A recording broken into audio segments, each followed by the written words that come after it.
एक बंदा ऐसा था जो इतनी इबादत करता था, या अबुदु रब्बहू, अपने रब की इतनी इबादत करता था कि रूहुल अमीन उससे मोहब्बत करने लगे, हैरान होने लगे, यार इतनी इबादत करता है। फता अज्जबा जिब्रील हैरान हो गए, इतनी इबादत करता है। एक दिन हजरत जिब्रील को बड़ा प्यार आया, फस्ताज़ना जिब्रील फी ज़ियारती, हजरत जिब्रील रब की बारगाह में कहने लगे, मालिक फलां बंदा जो है ना, वो जो मस्जिद नूर में बैठता है, मिसाल दे रहा हूं, बड़ी तेरी इबादत करता है, मेरा जी चाहता है उसकी जियारत ना करके आऊं, उसकी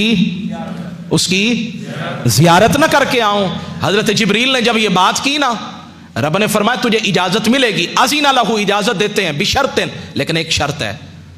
क्या शर्त है? का अन यंजुरा फिल लोहिल महफूज, लोहे महफूज में उसका असल, उसकी जो किस्मत है ना, तकदीर है, जरा वो देख लो। जब हजरत जिब्रील ने लोहे महफूज में देखा ना, तो कहते वहां तो उसको शकी लिख दिया था, बदबख्त लिखा हुआ था। हैरान हो गए, जमीन पे उतरे, उस बंदे की तरफ गए, सलाम दुआ के बाद उसे बताया मैं जिब्रील हूं। वो फिर भी उसकी इबादत में लगा रहा। कुछ होते हैं जो हजरत खिजर के पीछे भागते हैं, और कुछ वो होते हैं, हजरत खिजर भी आ जाए ना, मैं बेअदबी नहीं कर रहा, वो कहते हैं जी खिजर आना तेरा आना मुबारक, लेकिन जिसकी इबादत मैं कर रहा हूं ना, मुझे किसी के लिए तवज्जो देने की जरूरत नहीं है। तो फरमाते बात खत्म हो गई। फरमाते हजरत जिब्रील ने कहा तुझे अल्लाह ने बदबख्त लिखा है।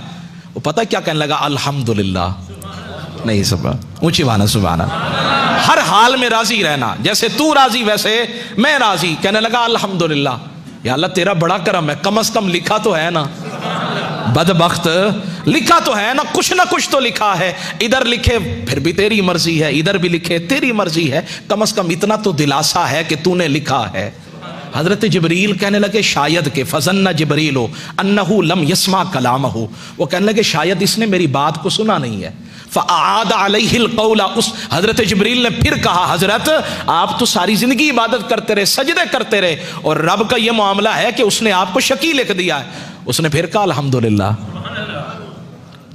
फताअज्जब जिब्रील, जिब्रील बड़े हैरान हुए, कहने लगे ये क्या मामला? उसने कहा लौलम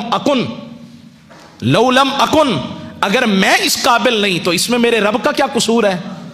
मैं अगर हूं ही निकम्मा, मेरी जात में मेरी किस्मत में लिखा ही नहीं है, तो इसमें मेरे रब का क्या कसूर है? जिब्रील ने सुना तो इस बात पे भी बड़ा ताज्जुब आया, और जब ताज्जुब आया ना तो फरमाते हैं अल्लाह ने आवाज लगाई, सदा लगाई, जिब्रील अब जरा उन्जुर फिल लौहिल महफूज, अब देखो ना लौह महफूज में। अब जो देखा, फरमाया वहां बदबख्तों की लिस्ट से नाम निकाल कर ना रब ने बख्त वालों में उसका नाम लिख दिया था। या अल्लाह ये माजरा क्या है? फरमाया जो मेरी हर अदा पे राजी है, मेरे हर फरमान पे राजी है, तो फिर उसका नाम बदबख्तों में क्यों लिखूं, बख्त वालों में ना लिख दूं?